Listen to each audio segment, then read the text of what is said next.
So hey guys, welcome back to the new video and अब हम क्या सीखने वाले हैं फ्रिक्शन के बारे में। ठीक है, one of the most interesting चीज़ बोल सकते हैं कि फ्रिक्शन को हमें समझना होगा। ठीक है, एंड इस वीडियो में हम क्या करेंगे, 5-10 मिनट का ही वीडियो होगा जिसमें हम बढ़िया तरीके से जो इसके बेसिक है, ठीक है, जो बेसिक कॉन्सेप्ट आपको पता होने चाहिए, इसके बगैर आप आगे इस पे फ्रिक्शन में नहीं बढ़ सकते, उनको आज हम कवर करने वाले हैं। So let's start. ठीक है, तो सबसे पहले समझते हैं कि फ्रिक्शन होता क्या है। तो मैं आपको बोलूंगा कि भाई फ्रिक्शन मतलब फ्रिक्शन इज ए फोर्स।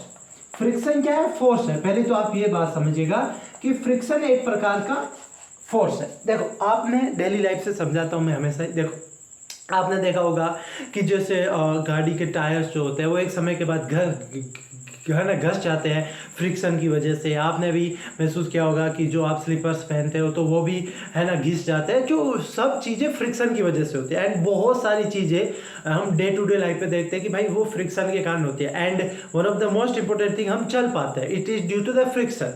ठीक है, अगर फ्रिक्शन नहीं होती तो हम चल भी नहीं पाते। तो ये फ्रिक्शन हमारी डेली लाइफ से बहुत ज़्यादा एसोसिएटेड है एंड इसको समझते हैं कि ये किस प्रकार का फोर्स है, फ्रिक्शन को समझते हैं। ठीक है, तो आपको ये समझना होगा, मैंने कहा क्या कि फ्रिक्शन। ठीक है, तो देखो, आप देखो यहां पे एक फ्रिक्शन के बारे में इंपॉर्टेंट चीज हम समझते हैं। फ्रिक्शन है ना, हम ये कॉन्सेप्ट समझने वाले हैं कि जो फ्रिक्शन होता है वो एक प्रकार का फोर्स है, मैंने कहा।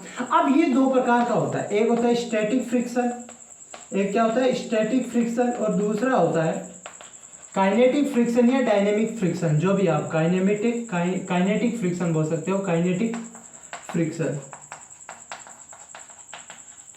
है ना। तो ये दो प्रकार का होता है, एक होती है static friction and kinetic friction. आप पूछोगे सर ये होता क्या है, तो इसको एक बढ़िया तरीके से समझते हैं। देखो, मैंने एक पूरा सेटअप ले लिया है, मैंने कहा देखो ये बुक है मेरे पास, मैंने कहा, और मेरे पास ये क्या है ना, कुछ चीज़ है। ठीक है, अब हमने न्यूटन सेकंड लॉ में क्या पढ़ा था? हमने न्यूटन सेकंड लॉ में एक बेसिक सी चीज़ पढ़ी थी, मैं आपको बता देता हूँ, रिवाइज करा देता हूँ कि जो नेट एक्सटर्नल फोर्स होता है ना, जो नेट एक्सटर्नल फोर्स होता है वो किसके बराबर होता है सर जी? वो बराबर होता है मास इंटू एक्सेलरेशन।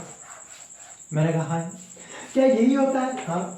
अगर मैं यहाँ पे समझू, इस ऑब्जेक्ट पे अभी कौन कौन से फोर्स लग रहे हैं सर? ये इस ऑब्जेक्ट पे है ना, इस पे नहीं, इस ऑब्जेक्ट पे सर। इस ऑब्जेक्ट पे एक इसको ग्रेविटी नीचे पुल कर रही है, क्योंकि हम समझते हैं कि जो ग्रेविटेशनल फोर्स होता है, ग्रेविटी हर एक ऑब्जेक्ट को अपनी तरफ पुल करती है। ठीक है, तो नीचे ग्रेविटी लग रही है एंड क्योंकि ये सरफेस के कॉन्टेक्ट में, तो ऊपर नॉर्मल फोर्स लग रहा है। बिल्कुल सर, नॉर्मल फोर्स क्यों लगता है? क्योंकि इसने नीचे दबा रखा है। अगर नीचे ग्रेविटी खींच रही है तो नीचे क्यों नहीं जा रही? ऑब्वियस सी बात, आप बोलोगे कि ये जो सरफेस है इसको ऊपर पुश कर रहा है, नॉर्मल रिएक्शन। मैंने कहा अब मैं क्या करता हूँ, इस पर फोर्स अप्लाई करता हूँ। मैंने कहा इधर की डायरेक्शन मैंने फोर्स अप्लाई किया, क्या मैं इधर की डायरेक्शन में फोर्स अप्लाई कर रहा हूँ? मैंने कहा अब अगर मैं कहूँ कि भाई इधर एक्स एक्सिस डायरेक्शन में सिर्फ मेरा ही फोर्स है, तो क्या इस ऑब्जेक्ट के पास एक्सेलरेशन आनी चाहिए? बिल्कुल सर, लेकिन एक्सेलरेशन आ नहीं रही है। इसका मतलब है कोई ना कोई ऐसा फोर्स है, कोई ना कोई ऐसा फोर्स है, कोई ना कोई ऐसा फोर्स है जो इसको प्रिवेंट करा रहा है। मतलब इसको, इस सिनेरियो को समझेगा कि भाई मैंने ऐसा कहा कि ऑब्जेक्ट रखा हुआ है, मैंने कहा नीचे इस पे फोर्स लग रहा है, मान लो तो इसका मास है तो नीचे लगेगा mg। मैंने कहा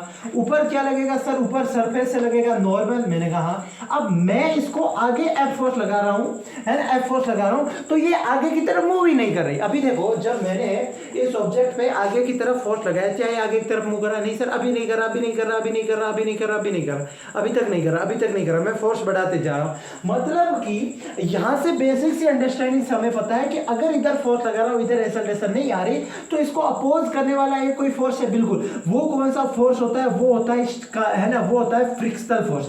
ये अपना फ्रिक्शन फोर्स पीछे लगता है। अब यहाँ पे एक बेसिक सी बात आती है, सर फ्रिक्शन लगता क्यों है? इसको थोड़ा सा समझिएगा।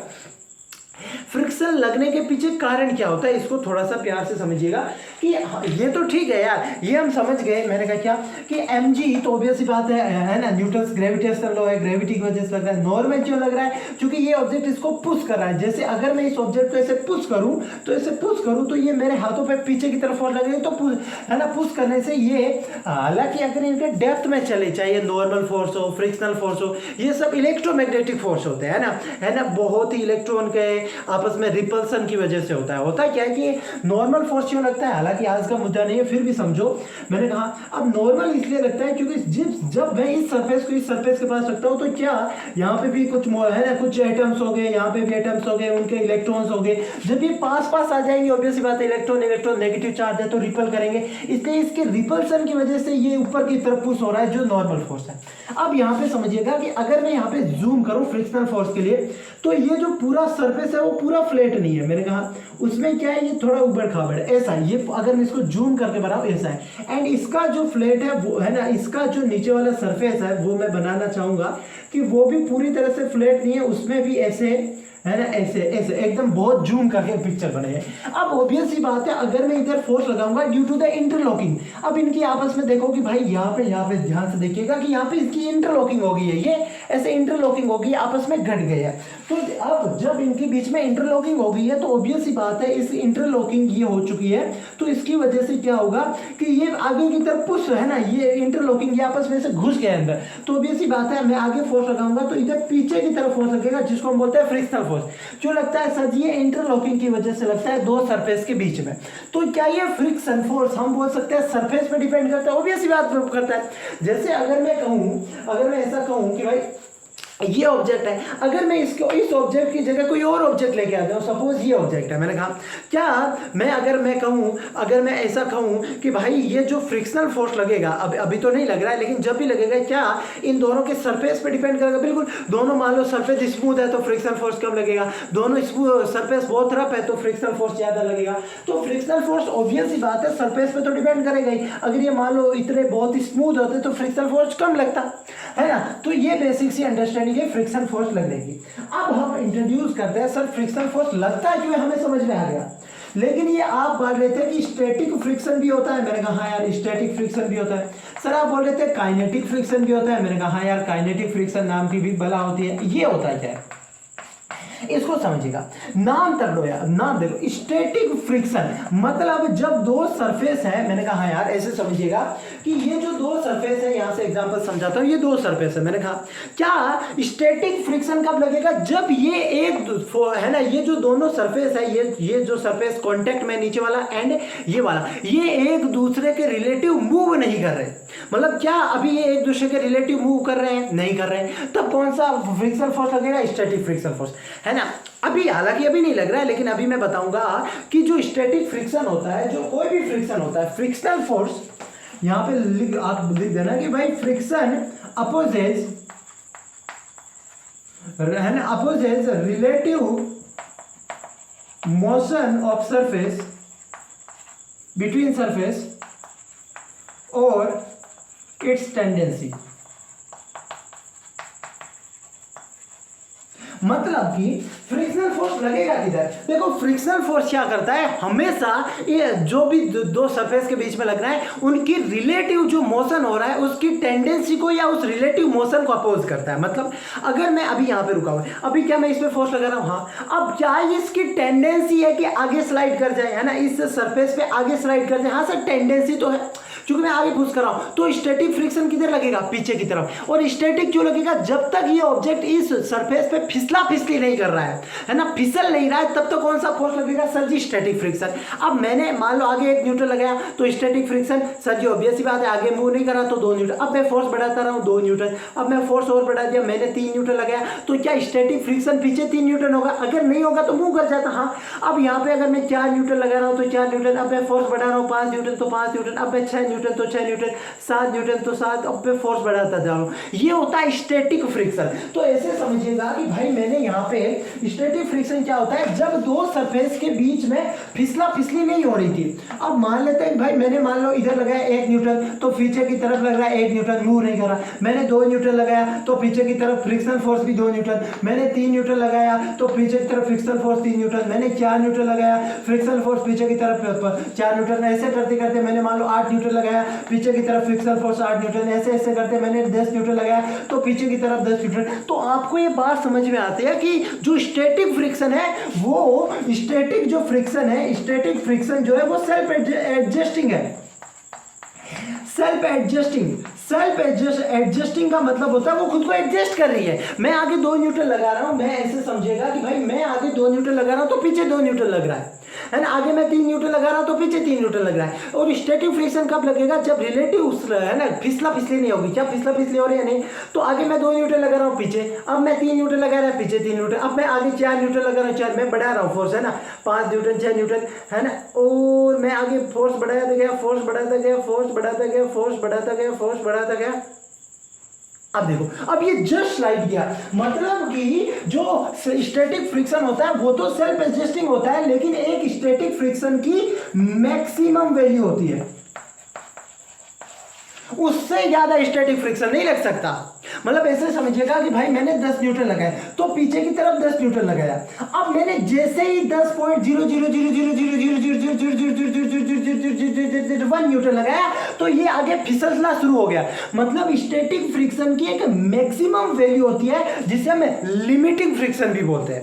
कि भाई स्टैटिक फ्रिक्शन, देखो मैंने इस ऑब्जेक्ट को पुश करना चाहा, आगे 1 न्यूटन से 2 न्यूटन से 3 न्यूटन से 4 न्यूटन से 5 न्यूटन से मूव नहीं कर रहा। मान लो मैंने 10 न्यूटन से मूव किया और जस्ट ये मूव करने ही लग गया, वो जस्ट जब टेंडेंसी आ जाती है उस समय जो फोर्स लगता है उसको हम बोलते हैं लिमिटिंग फ्रिक्शन या स्टैटिक फ्रिक्शन की मैक्सिमम वैल्यू। अब अगर मैथमेटिकली ये देखा गया, है ना, हमें ड्राइव नहीं करना है, ऑब्वियस सी बात है कि मैथमेटिकली ये देखा गया जो स्टैटिक फ्रिक्शन की लिमिटिंग जो वैल्यू होती है या जो स्टैटिक फ्रिक्शन की मैक्सिमम जो वैल्यू होती है वो बराबर होता है mu S into normal. Sir ये होता है क्या, अभी समझाता हूं। देखो स्टैटिक फ्रिक्शन की वैल्यू ये नहीं होती म्यू एस इनटू नॉर्मल, ये गलत बात है, ये स्टैटिक फ्रिक्शन की मैक्सिमम वैल्यू है, क्योंकि स्टैटिक फ्रिक्शन अभी हमने पढ़ा वो तो वेरिएबल होता है। भाई आप आगे 1 न्यूटन लगा रहे हैं, पीछे आगे 2 लगा, तो वो तो वेरिएबल है, लेकिन ये जो स्टैटिक फ्रिक्शन की मैक्सिमम वैल्यू होती है वो बराबर होती है mu S into normal. Sir ये म्यू एस क्या है, म्यू एस है ना कोफिशिएंट ऑफ स्टैटिक फ्रिक्शन, इसको बोला जाता है कोफिशिएंट ऑफ स्टैटिक फ्रिक्शन। किस पे डिपेंड करता है अभी बताता हूं, है ना, एंड है ना, और एन क्या है सर, ये नॉर्मल रिएक्शन है, ग्राउंड द्वारा जो नॉर्मल रिएक्शन फोर्स जो लग रहा था, अभी मैंने आपको समझाया था कि भाई ये जैसे ऑब्जेक्ट है, इस पे नीचे अगर mg लग रहा है तो ऊपर की तरफ ये जो नॉर्मल लगा था यही नॉर्मल रिएक्शन फोर्स है, r भी लिखते हैं कहीं कहीं पे।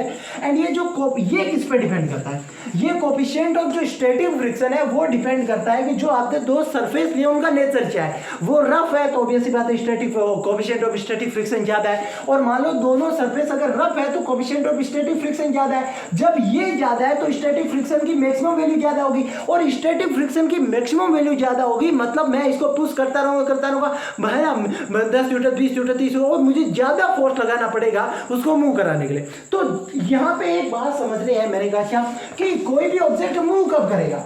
मान लेते हैं कि एक सरफेस पे m मास का एक ब्लॉक रखा हुआ है जिसपे नीचे लग रहा है mg, ऊपर की तरफ नॉर्मल रिएक्शन लग रहा है। क्योंकि ये ऊपर नीचे मूव नहीं कर रहा तो मैं यहाँ इस केस में बोल सकता हूँ नॉर्मल बराबर mg। मैंने कहा अब देखो कि मैंने कहा कि भाई मैं इधर F फोर्स लगा रहा हूं, मेरा सवाल है कि भाई ये F कितना फोर्स लगाऊं मैं मिनिमम कि ये मूव कर जाए। मैंने कहा यार स्टैटिक फ्रिक्शन की एक मैक्सिमम वैल्यू होती है, उसके बाद स्टैटिक फ्रिक्शन नहीं लगेगा, उसके बाद कौन सा फ्रिक्शन लगेगा बताऊंगा। कि भाई ऐसा समझो कि भाई स्टैटिक फ्रिक्शन लगता जाएगा, मैं F बढ़ाऊं, मैं 1 न्यूटन बढ़ाऊं, 2 न्यूटन बढ़ाऊं, 3 न्यूटन बढ़ाऊं, तो स्टैटिक फ्रिक्शन की जब मैक्सिमम वैल्यू लग जाएगी तब मैं जो उतना ही फोर्स अगर आगे लगाऊं तो जस्ट मूव करने लगेगा।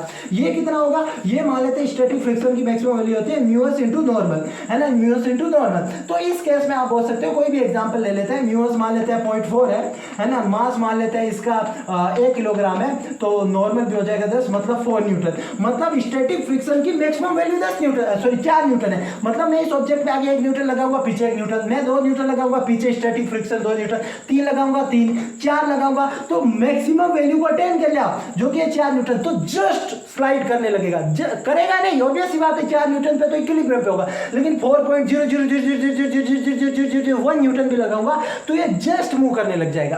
अब इससे ज्यादा लगाऊंगा उसके बाद की कहानी समझाओ। अब इसके जैसे ही मैंने मान लेते हैं 4 न्यूटन से 4.0000001 न्यूटन लगाया तो क्या ये इस पे फिसला फिसली करेंगे। जब दो सरफेस फिसला फिसली करते हैं तब लगता है उनके बीच में kinetic friction, and kinetic friction constant लगता है जो कि कितना होता है, जो कि होता है म्यू के इंटू एन। सर म्यू के क्या होता है, म्यू के होता है कोफिशिएंट ऑफ, है ना, कोफिशिएंट ऑफ काइनेटिक फ्रिक्शन। ये किस पे डिपेंड करता है, देखो वैसे तो ये सारी चीज़ें जो है, चाहे वो कोफिशिएंट ऑफ है ना, ये टेम्परेचर पे भी डिपेंड करते हैं। अगर मान लो बहुत ऑब्जेक्ट तेजी से निकल रहे हैं तो है ना, दोनों घिसी है ना, जैसे आपने देखा होगा कि अगर जैसे मैंने मान लो इस ऑब्जेक्ट को लिया, अब क्या लग रहा है, अब सर स्टैटिक फ्रिक्शन स्टैटिक, मैंने पुश करता गया, एक वैल्यू आएगी कि मैक्सिमम म्यूअस लगेगा, उससे ज़्यादा है ना स्टैटिक फ्रिक्शन की मैक्सिमम वैल्यू लगेगी, उससे ज़्यादा फोर्स लगेगा, फिसला फिसली हो रही है। अब जब फिसला फिसली हो रही है तो कौन सा फ्रिक्शन लग रहा है, कौन सा फ्रिक्शन फोर्स लग रहा है, सर काइनेटिक फ्रिक्शन। जब हम ग्राफ बनाते हैं, काइनेटिक फ्रिक्शन कब लगता है, जब दोनों सरफेस के बीच में फिसला फिसली होती है। तो हम जब ग्राफ बनाते हैं फ्रिक्शनल फोर्स, वजह किसका ग्राफ बना यार, फ्रिक्शनल फोर्स का ग्राफ बना दो आप, है ना, फ्रिक्शनल फोर्स का ग्राफ बना दो, यहाँ पे फ्रिक्शनल फोर्स लग गया, मैंने कहा यार है ना, फ्रिक्शनल फोर्स लग गया, किसके बीच का ग्राफ बनाते हैं कि जो फ्रिक्शनल फोर्स होता है ना, इसके बीच में किसका ग्राफ बनाते हैं, हाँ, तो यहाँ पे एफ एक्सटर्नल का बना देते हैं, ठीक है। तो होता क्या है कि जैसे जैसे एफ एक्सटर्नल बढ़ता रहा है, फ्रिक्शन बढ़ता जा रहा है, फ्रिक्शन बढ़ता जा रहा है, फिर एक वैल्यू आएगी उसके आगे, ऐसा होता है, ये होता है स्टैटिक फ्रिक्शन, एंड फिर ये होता है काइनेटिक फ्रिक्शन। जनरली म्यूएस जो होता है वो है ना, सॉरी म्यूएस जो होता है ग्रेटर देन होता है म्यू के से, तो जनरली जो काइनेटिक फ्रिक्शन लगती है ना, वो कम लगती है as compared to static friction. और आपने देखा भी होगा किसी ऑब्जेक्ट को शुरुआत में धक्का देना मुश्किल होता है, उसको रेस्ट पे है तो उसको है ना मोशन में लाना मुश्किल होता है, लेकिन एक बार ऑब्जेक्ट मोशन में आ जाए तो ऑब्वियस सी बात है काइनेटिक फ्रिक्शन लगेगा, जो प्रैक्टिकली कम होते हैं स्टैटिक फ्रिक्शन से, तो फिर उसको मोशन में रखने के लिए इतनी जरूरत नहीं है, वैसे भी उसके पास इनर्शिया आ गया तो उतनी हमें जरूरत फोर्स की नहीं होती, ठीक है। तो ये बेसिक सी यहाँ पे स्टैटिक फ्रिक्शन है। अब यहाँ पे एक समझिएगा कि जैसे आपने देखा होगा कि जो यहाँ पे समझिएगा कि जो कार्स वगैरह होती है, कार होती है, तो जब वो मूव करती है तो उनमें स्टैटिक फ्रिक्शन लगता है। सर अभी तो आपने कहा था मूव करेगी तो काइनेटिक फ्रिक्शन लगेगी, अरे नहीं, मैंने कहा था फिसला फिसली होता है काइनेटिक फ्रिक्शन। क्या जो व्हील होते हैं, टायर होते हैं, वो फिसल रहे होते हैं? नहीं सर, वो तो फिसल नहीं होते। हाँ, जब आप चलते चलते हैंड ब्रेक खींचते हो तब वो फिसलने लगते हैं, तब काइनेटिक फ्रिक्शन लगती है ना, अदरवाइज स्टैटिक फ्रिक्शन ही लगती है। अब यहाँ पे एक इंपॉर्टेंट बात है जो मुझे आपसे करनी है। मैंने कहा क्या सर जी आप एक इंपॉर्टेंट बात है, मैंने कहा ये बताओ। अब यहाँ पे एक बहुत थोड़ा सा कंसेप्ट समझते हैं, जैसे इसको समझते हैं थोड़ा सा प्यारा सा। जैसे मान लेते हैं कि भाई एक ऑब्जेक्ट है ना, एक पर्सन है जो चल रहा है, ठीक है, यहाँ पे जमीन है। अब मेरा सवाल है कि विश्व इसको आगे चलने के लिए आगे फोर्स चाहिए, रुका हुआ है तो मैं रुका हुआ हूँ, मुझे इधर चलने के लिए फोर्स चाहिए, तो ये फोर्स एक्सटर्नल फोर्स प्रदान कर रही है काइनेटिक फ्रिक्शन। सॉरी क्या बोल रहा हूँ मैं, ये फ्रिक्शन प्रदान करिए। सर कैसे? जैसे अब यहाँ पे समझिएगा, इस चीज को समझने का थोड़ा सा मैं प्रयास कराता हूँ, मैं इसी से समझाता हूँ। जैसे ये है ना सरफेस, ये सरफेस नीचे वाला है, एंड मेरा ये जो हाथ है ना, ये इसके पैर है, ये जो मैंने अंगुली किया इसके पैर है। तो हम चलते कैसे? सर हम ऐसे चलते हैं। सर हाँ बिल्कुल, हम सर जी ऐसे चलते हैं, बोलो हाँ ना, ऐसे चलते हैं। हाँ, अब यहाँ पे समझिएगा कि फ्रिक्शन किधर लग रहा है। फ्रिक्शन हमेशा रिलेटिव मोशन को अपोज करता है। यहाँ पे देखो कि मैं आगे चल रहा हूँ, अगला मेरा पैर देखो, यहाँ पे मैंने पैर रखा, तो इसका यहाँ पे जैसे ही पैर रखे मैं अगला पैर रखूंगा, तो इस जो पाँव का जो है ना, इस ग्राउंड के रिस्पेक्ट में पीछे की तरफ मोशन हो रहा है। तो जब काइने है ना, फ्रिक्शन किधर लगेगा? आगे की तरफ लगेगा। तभी आपने सुना होगा कि भाई फ्रिक्शन चलने में मदद करता है। अगर फ्रिक्शन ना हो, बिल्कुल सरफेस है ना, तेल आप डाल दो तो आप चल नहीं पाते हो। आपने देखा होगा जब केले का छिलका होता है तब आप उससे फिसल जाते हो, क्योंकि वहां पे फ्रिक्शन नहीं है, चल नहीं पाते वहां पे, है ना। तो फ्रिक्शन इस प्रकार उस समय आगे लग रहा होता है। अब इसी चीज को समझिएगा कि फ्रिक्शन जब आप चल रहे हो तो आगे लग रहा है, ठीक है, आगे लग रहा है। अब उसी प्रकार मान लेते हैं कि भाई यहाँ पे एक गाड़ी है, मैंने कहा यहाँ पे एक गाड़ी है, मैंने कहा यहाँ पे देखो गाड़ी है, ठीक है, गाड़ी है ना, गाड़ी है। तो यहाँ पे समझिएगा कि भाई इसकी गाड़ी है, यहाँ पे गाड़ी है, यहाँ पे गाड़ी है, और यहाँ पे मैंने एक बक्सा रख दिया गाड़ी के ऊपर, ठीक है। गाड़ी आगे जा रही है यार, गाड़ी आगे जा रही है, कोई दुर्धर समस्या नहीं है, जैसी भी गाड़ी अपनी प्यारी गाड़ी है, ठीक है। अब देखो मान लेते हैं कि भाई आगे 10 मीटर पर सेकंड से मान लो जा रही है, मैंने कहा। अब मुझे बताओ, अब इस चीज को आप कैसे एनालाइज करोगे? आपने धरती से देखा, मैंने कहा यार आपने धरती से देखा, मैंने कहा अगर आपने धरती से देखा, आप कहोगे, बोलोगे कि भाई ये ऑब्वियसली बात है, इस पे रखा हुआ है तो ये आगे की तरफ जा रहा था, आपने देखा। तो इसको मुझे बताओ कि भाई कौन सा जो फोर्स है, मैंने कहा हाँ यार कौन सा जो फोर्स है, मैंने कहा क्या, कौन सा फोर्स जो है इस समय है ना, इस समय इसको मान लेते हैं रेस्ट पे था इनिशियली, है ना, ये गाड़ी रेस्ट पे थी, अब इधर चलने लगे, इसकी एक्सेलरेशन समथिंग आ गई है ना, कुछ मान लेते हैं 2 मीटर पर सेकेंड स्क्वायर आ गई। हाँ, तो अब जब ये है ना 2 मीटर, तो अब इसको आगे कौन खींच रहा है? पहले ये रेस्ट पे था, अब ये ग्राउंड के रिस्पेक्ट में आगे जा रहा है, तो इस समय फ्रिक्शन आगे की तरफ लग रही है, क्योंकि ऑब्वियस सी बात है इसका जो रिलेटिव मोशन है वो पीछे की तरफ है, ये पीछे ऐसे खिसकेगा ड्यू टू द इनर्शिया, है ना, तो ये पीछे की तरफ खिसकेगा, तो इसकी टेंडेंसी है ना, इस सरफेस की टेंडेंसी आगे निकल जाए, तो इसके आगे निकल जाए, है ना, इस सरफेस की टेंडेंसी है, तो रिलेटिव मोशन इसका पीछे की तरफ हो रहा है, इसका तो है ना इसके रिस्पेक्ट में इसका पीछे की तरफ हो रहा है, तो ऑब्वियस सी बात है इस पे ये फोर्स लगाएगी आगे की तरफ एफ फोर्स, है ना। तो ये बेसिक से फ्रिक्शन की और भी बहुत सारी होती है फ्रिक्शन से रिलेटेड बातें, जो कि हम आने वाले वीडियोस में करेंगे, जहां पे हम इससे रिलेटेड न्यूमेरिकल्स देखेंगे, है ना, कुछ इंक्लाइन प्लेन पे रख दिया थीटा एंगल पे, एंगल ऑफ रिपोज क्या होता है, एंगल ऑफ फ्रिक्शन क्या होता है ना, कॉन्टैक्ट फोर्स नॉर्मल फोर्स होता है, फ्रिक्शन फोर्स होता है, किसी इंक्लिनेशन पे रख दिया, जैसे यहाँ पे ऐसे समझिएगा कि भाई मैंने यहाँ पे क्या किया कि मैंने यहाँ पे क्या किया, इस ऑब्जेक्ट को रख दिया, अब मैं इसका एंगल थीटा बढ़ाता रहा हूँ, थीटा बढ़ाता जा रहा हूँ, थीटा बढ़ाता जा रहा हूँ, थीटा बढ़ाता रहा हूँ, एक ऐसा एंगल आएगा, ये स्लाइड करना शुरू होगा, अभी ये देखो, है ना, एक इसको मैं ऊपर किया, एक ऐसा एंगल आएगा जिस पे स्लाइड करना शुरू कर दिया, उसको बोला जाता है एंगल ऑफ रिपोज, है ना, एंगल ऑफ रिपोज। तो हम उसकी वैल्यू निकालेंगे कि भाई जो एंगल ऑफ रिपोज होता है, सारी चीजें समझेंगे कि भाई tan थीटा जो बराबर होता है म्यूअस, तो थीटा बराबर होता है जो एंगल ऑफ रिपोज होता है tan इनवर्स म्यूअस वगैरह वगैरह, ये सारी चीजें समझेंगे, है ना। एंड बने रहिए ऐसे ही अमेजिंग वीडियो के लिए, लाइक शेयर सब्सक्राइब कमेंट करो यार कैसा लगा वीडियो। सो मिलता है धमाकेदार अगले वीडियो में, जहां पे हम और कॉन्सेप्ट की धज्जियां उड़ाते जाएंगे। बाय।